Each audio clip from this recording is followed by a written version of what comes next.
Okay, so it's really great to be here with everyone. I'm used to having been on the other side of the fireside chat when I was in the government, so it's fun. It's fun to be the cross-examiner. Well, thank you. Here I go. Well, first of all, thank you for the invite. I'm delighted to be here, especially with Sigal. And also, I was reflecting on it. This is like my first in-person speaking event publicly. I mean, we've all been Zooming it for so long, and I was thinking about it. I think the last in-person event I did speaking was March 12th, 2020 in DC, and then the next day the world changed. So it's kind of nice. As much as I'm a awkward introvert who very much loves her digital cocoon, even I have to admit, it's kind of nice to see people again in the real world.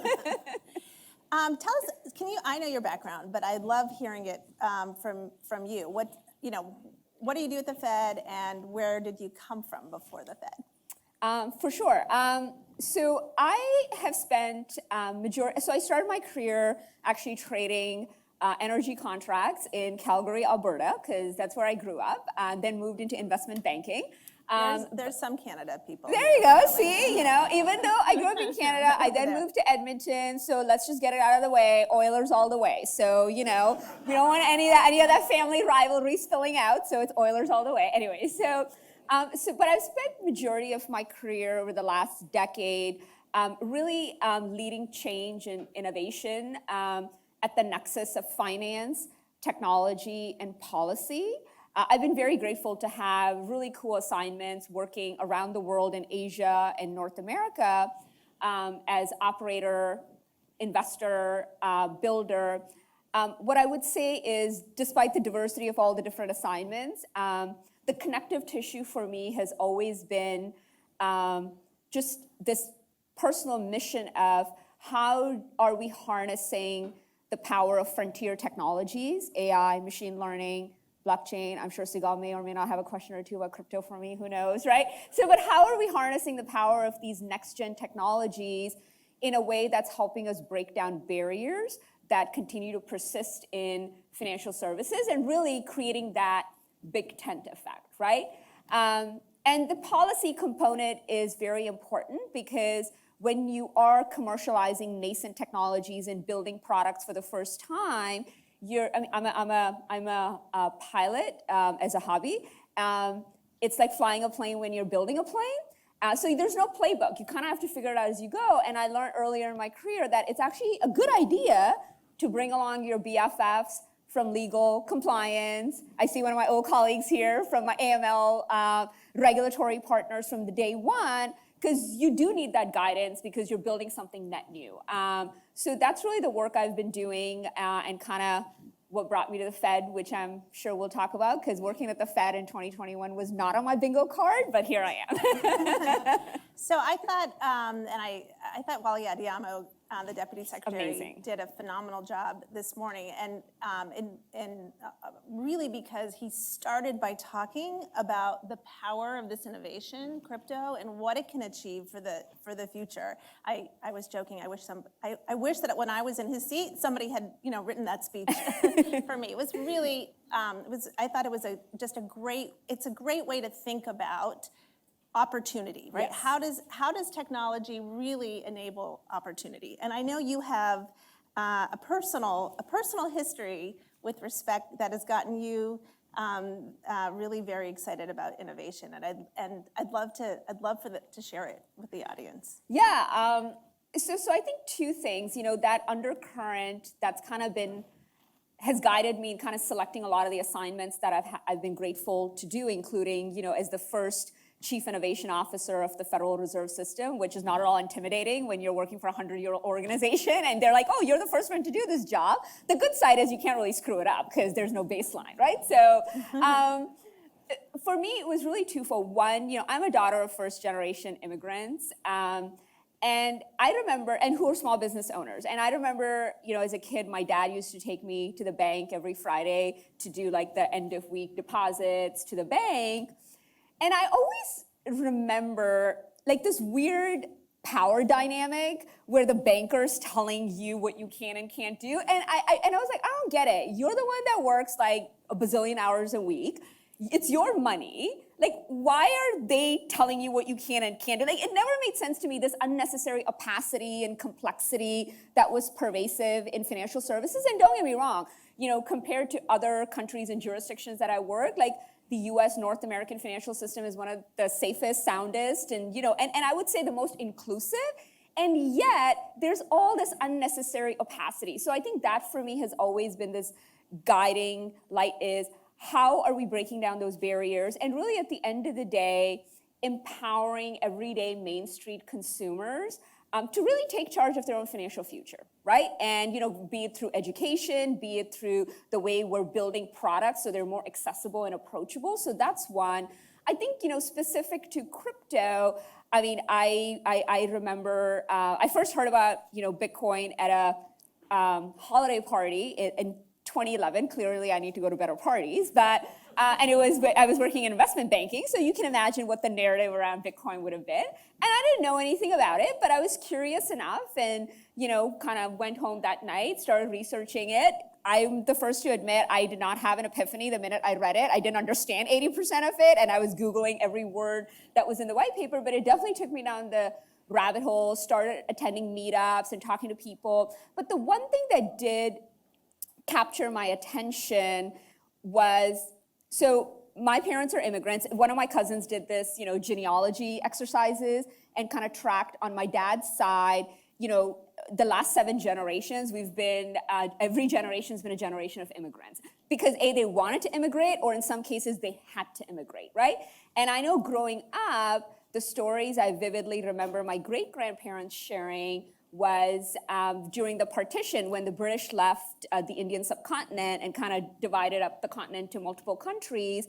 At that time, my great-grandparents happened to live in the Punjab region, but that became the Pakistan side of it. And and they had to make a decision overnight that either they convert to a new religion or they had to, pretty much they were getting kicked out of the country, right? So I recall my great-grandmother and then my grandmother telling stories, like, they had like 7 kids, farmland, like literally, like people don't realize it's one of the largest mass human migrations that happened in history because people were moving, kind of self-selecting what country they wanted to be part of. And I recall, that's why gold is so important because, you can wear gold and you can carry it. Like, I remember these stories growing up. So I would say that was the one small thing that initially captured my attention, that notion of censorship resistance and, kind of, you have full autonomy and agency.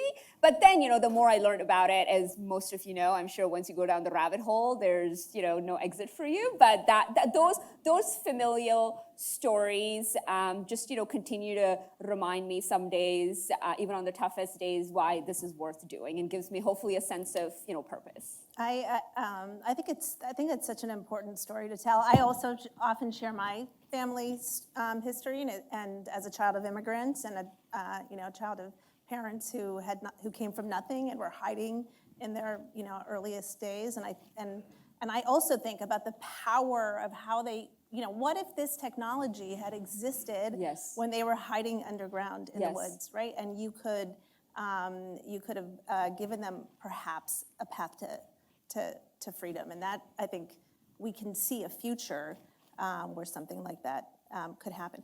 So you are crypto native. How does a crypto native person end up at the Federal Reserve? I don't know.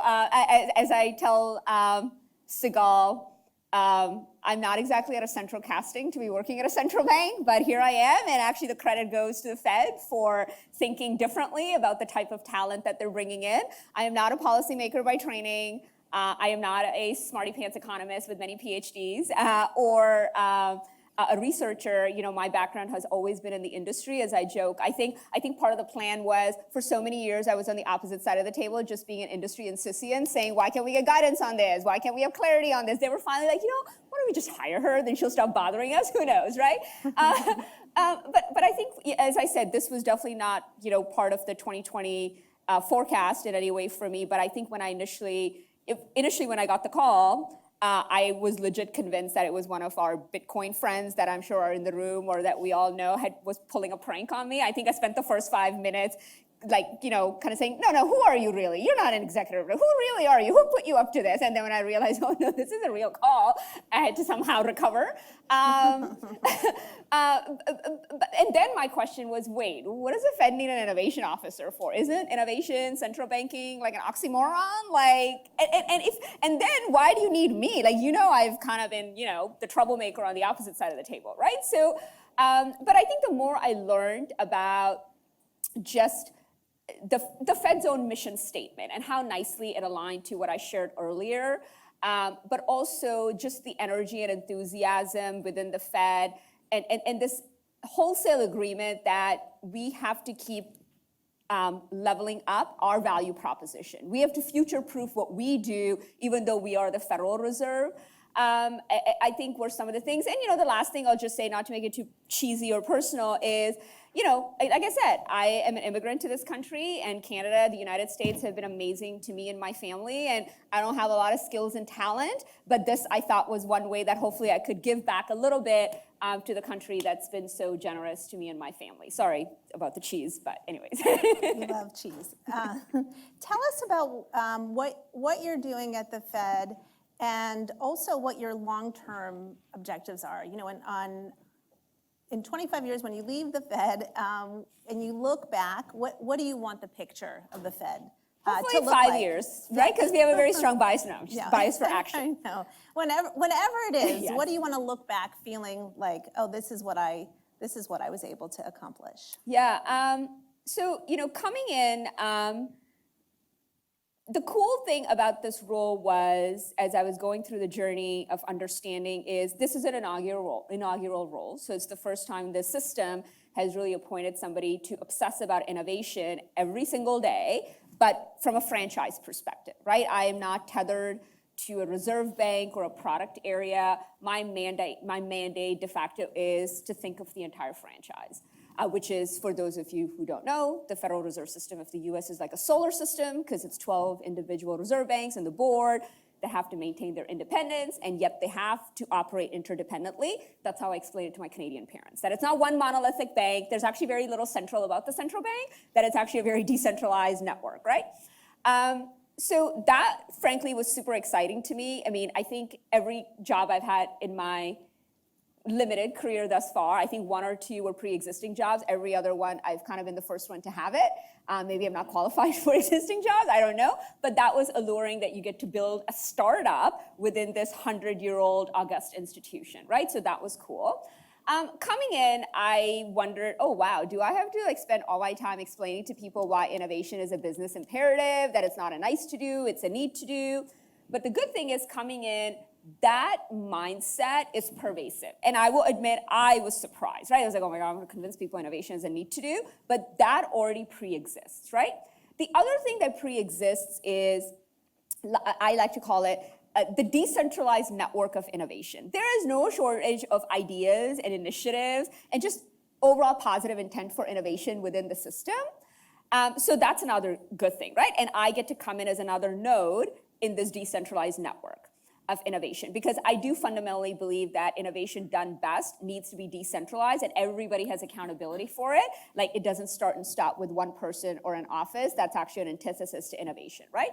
Where we have an opportunity in leveling up is really around the muscle memory of innovation, which is, how do you give it a level of focus and rigor? Oftentimes innovation is tethered to technology, which makes sense. Technology is an enabler and accelerator, but even the private sector, that can also give technology or innovation a bad rap, because it can be seen as a bunch of people chasing every shiny object, or innovation petting zoo, right? So how do you overcome that and really, almost in a way, separate innovation from technology, which I know can sound contrarian? So coming in, I did like 100-day intentional suppressing my bias for action, just listening and learning across the system, and really put out my first set of feedback on kind of here's the state of innovation, and my first set of OKRs. I joke with my Fed colleagues that they have showered me with so many acronyms that I still don't fully understand. I felt like I needed to contribute, so we're gonna do OKRs, which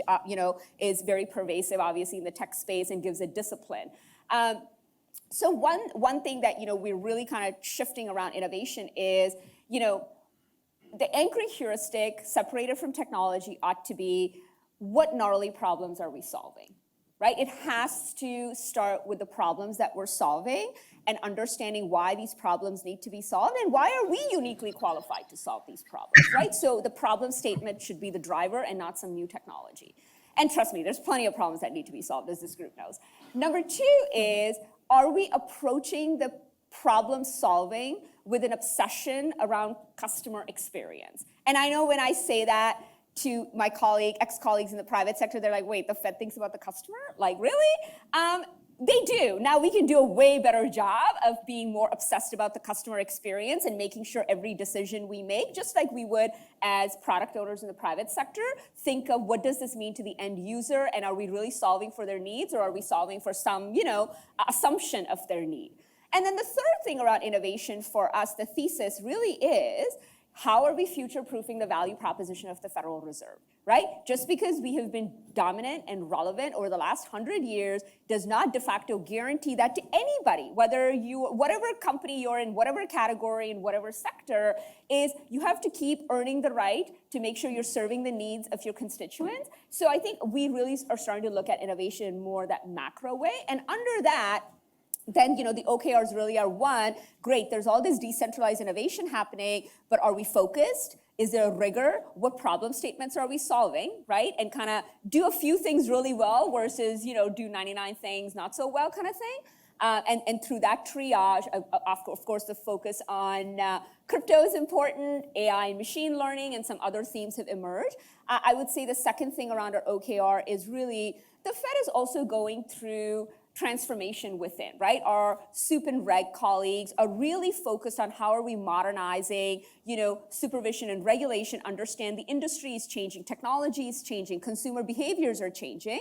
And from a financial services perspective, the payments rail, all the financial rails that organizations use with the Fed, how are we continuing to modernize? So the analogy I use with these business leaders is that transformation is already in the works. How can the innovation group almost be a speedboat, going way ahead? Because even if these business leaders are gung-ho about innovating or committed to it, they're running an aircraft carrier. Even at full throttle, it's only going to pick up so many knots. So how can the innovation team be the speedboat and kind of connect back and help us leapfrog? And then the final thing, sorry for my soliloquy, and the final thing is that is really important to me is from a franchise perspective, how do we do a better job of unlocking partnerships with academia and with industry, right?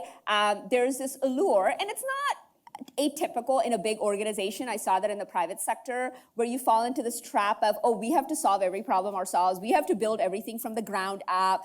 And we're kind of trying to break that mental model to say, let's do the things that we're uniquely qualified to do, and where it makes sense, let's find ways to co-create and engage with the industry so you can get speed to market, you can solve those problems fast, you can deliver value, but you're also building for scale. So anyways, that was a lot. Hopefully that helps you understand the approach we're taking, but also the OKRs that we're working towards. That's super helpful.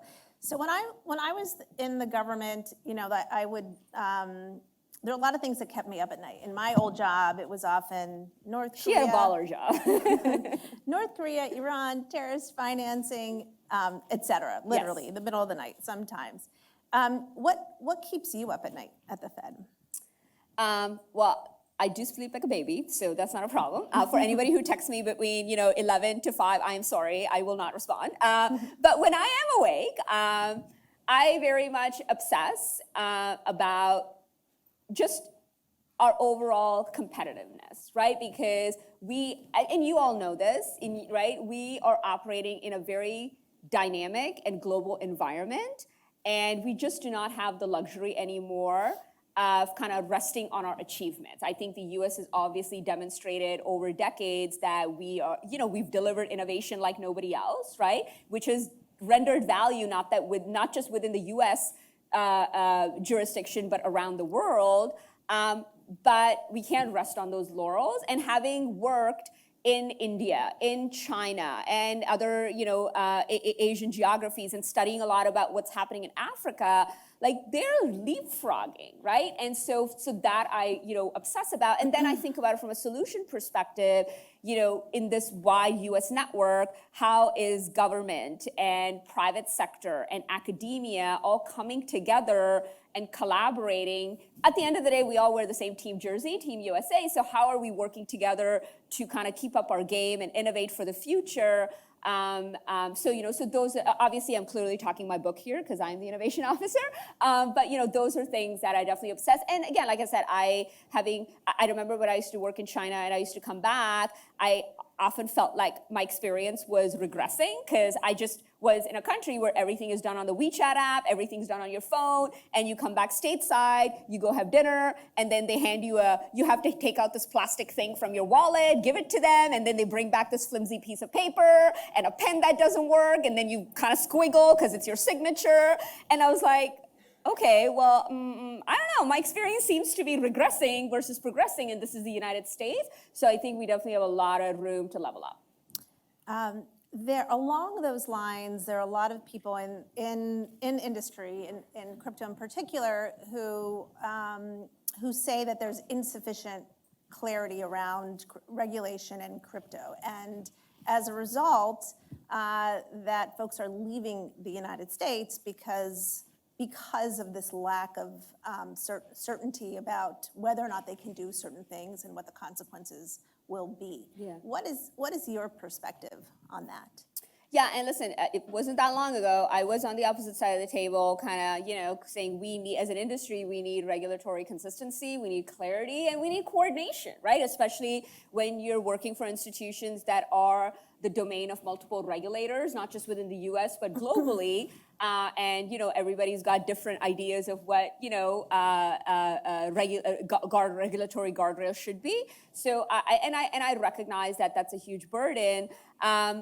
So I think the regulators definitely do need to be mindful. And now that I'm on the other side of the table, I would say that is definitely top of mind. I don't think anybody's obfuscating it or anybody's apathetic to it. I think with recent developments and that we're seeing in terms of the interagency work, I think that's promising.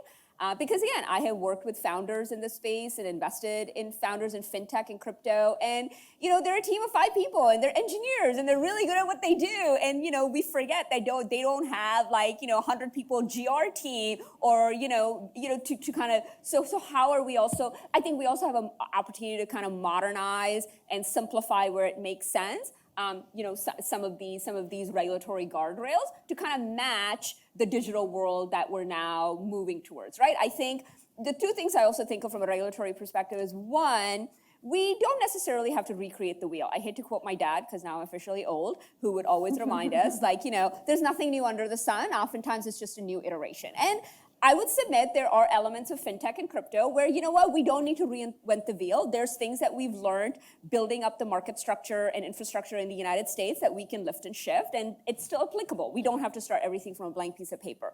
On the flip side, then what I would also say is that has limits, right? Because everything we have in place today was built for its time, right? Yeah. And a lot of it for analog times, right?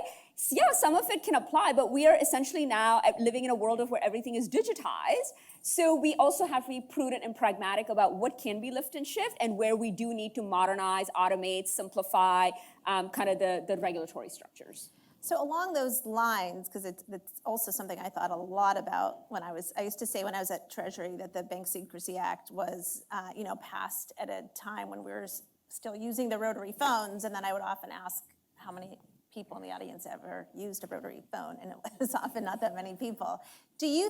What do you think about that? Do you think the current rules with respect to banking, anti-money laundering, et cetera, can they be adapted to the new technology, or do we need to rethink those so that you're not putting a square hole in a round? Yeah, circle. Yes, yeah. English is like my 5th language, so I'm not very good with idioms. So I am not a soup and rag expert by any means, and these are Sunayna's opinions. I guess I should have said earlier, and do not represent the whole of the Federal Reserve System. I think we have to do it, right? I don't know that we have much of a choice because forget the regulatory aspects of it for a second, right? At the end of the day, it's the consumer. Consumer behaviors and expectations are changing. And I mean, what's that adage? It takes 21 days to form a new habit. Well, we're coming up to 21 months of living in this weird simulation, right? And there's a lot of habits we've built up that we're never going back to, right? Consumers are not going back to. So I think whether you're a private institution that's building products and experiences to cater to these consumers, or whether you're the regulatory partners that's engaging with these industry, we just have to adapt, right? Because the consumers aren't gonna go, you know what, you're right, I'm not gonna do messaging or Snapchat or metaverse, I am going to go back to the rotary phone. Like, that's never gonna happen.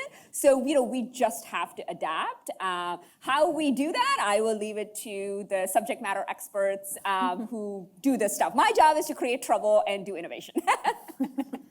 How do you, now that you've been at the Fed for 6 months, what do I survived Yes. 6 months. And you'll be there anywhere from 5 years to 25 years. Yes, that's quite the range, yes. What do you wish,